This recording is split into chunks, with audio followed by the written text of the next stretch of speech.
रात के अंधेरे में चोरों की तरह हमला करने वाली पाकिस्तान तालिबान से इतना डर गई कि रातों रात पाक के कई जवानों ने नौकरी से इस्तीफा दे दिया। खौफ का मंजर कुछ ऐसा रहा कि न तो परमाणु वाली धमकी काम आ रही है और न ही चाइना की छतरी मिल रही है। तालिबान के लड़ाकों पर खून सवार है। सामने पड़ने वाली सभी चौकियां तबाह हो रही हैं। पाकिस्तान के जवान इधर उधर भाग रहे हैं। शहबाज शरीफ माफी मांग रहे हैं। दोस्तों, तहरीके तालिबान पाकिस्तान और पाकिस्तानी सेना के बीच चल रहे संघर्ष ने अब एक नया मोड़ ले लिया है। खबरों के मुताबिक टीटीपी ने अब सीधे तौर पर सेना से जुड़ी कंपनियां और स्थानों को निशाना बनाने का ऐलान कर दिया है। इस ऐलान के बाद पाकिस्तानी सेना के अंदर काफी डर का माहौल पैदा हो गया है, जिसके चलते बड़ी संख्या में सैनिक इस्तीफा दे रहे हैं।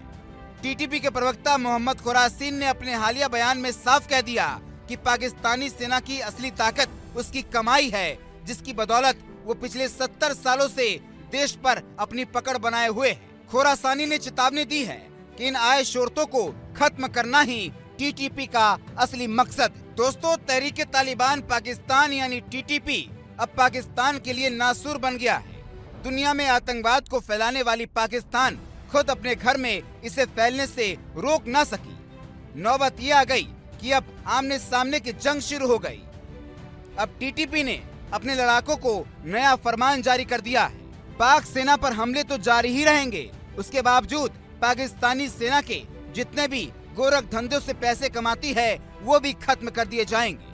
अभी तक तो टीटीपी सिर्फ पाकिस्तान की फौजी को ही निशाना बना रही थी, अब उनके गोरख धंधों पर भी निशाना बनाने की तैयारी है। खुफिया रिपोर्ट्स के मुताबिक टीटीपी के प्रवक्ता ने एक बयान जारी करके अपने आतंकवादियों को सीधा फरमान जारी किया है। फरमान में कहा गया है कि जितने भी पाकिस्तान सेना के व्यापारिक उपक्रम हैं, जिसे होल्डिंग कंपनियां या ग्रुप्स के तौर पर चलाया जाता है, अब उसे निशाना बनाया जाएगा। टीटीपी की तरफ से उन लोगों को भी 3 महीने का अल्टीमेटम दिया गया है जो उनके साथ जुड़े हुए हैं। धमकी में ये भी कहा गया है कि 3 महीने में खुद के लिए कोई दूसरा काम तलाश ले। जितने भी मिलिट्री प्रोडक्ट्स पाकिस्तान की दुनिया में बेचे जाते हैं, उन्हें भी सभी सामान को 2 महीनों में डिस्पोज करने की धमकी दी गई है। टीटीपी ने पाकिस्तानी फौजी की तरफ से चलाए जाने वाली सभी तरह की बिजनेस को निशाना बनाने की धमकी दी है। ये कंपनियां oil refining, banking, aviation, power generation, पवन ऊर्जा, प्रॉपर्टी डेवलपमेंट, बीमा, सीमेंट, फर्टिलाइजर, शुगर, अनाज, कपड़े, विज्ञापन जैसी तमाम जितने भी बिजनेस हैं, उन सब को ठप करने की तैयारी है।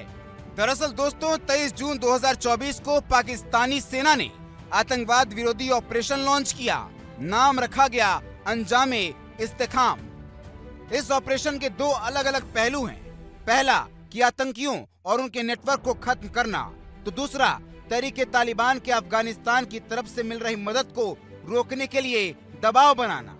अब लगता है ये ऑपरेशन पाकिस्तानी सेना को ही उल्टा पड़ गया है। इस ऑपरेशन के शुरू होने के बाद से ही Baloch liberation army, Baloch liberation front और तहरीके तालिबान ने पाकिस्तानी सेना के खिलाफ हमले तेज कर दिए हैं। टीटीपी ने तो वजिस्तान और उसके आसपास के इलाकों में फौज के खिलाफ मोर्चा खोल दिया है। 6000 से ज्यादा लड़ाके टीटीपी के पास हैं और अफगानिस्तान पाकिस्तान सीमा के पास से ऑपरेट कर रहे हैं। इनके स्लीपर सेल पूरे पाकिस्तान में फैले हुए हैं।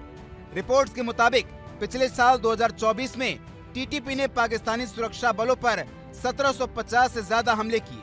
टीटीपी का दावा है कि इन हमलों में 1280 से ज्यादा पाकिस्तानी सैनिक मारे गए।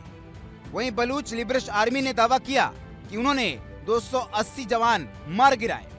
टीटीपी के लगातार बढ़ते हमलों के कारण पाकिस्तानी सेना के जवानों में डर का माहौल है। रिपोर्ट्स के मुताबिक बड़ी संख्या में सैनिक इस्तीफा दे रहे हैं। पाकिस्तान में हमला दिन ब दिन बढ़ता ही जा रहा है। सेना और टीटीपी के बीच ये टकराव आने वाले समय में और भी खतरनाक रूप ले सकता है। टीटीपी ने अपने बयान में सेना के व्यवसायों पर सीधा हमला करने की तैयारी कर रहा है।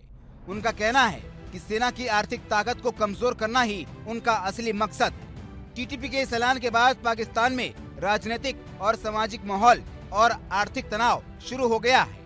जानकार का कहना है कि ये कदम सेना के आर्थिक ढांचे पर प्रहार करने की सोची समझी रणनीति के तहत की जा रही है।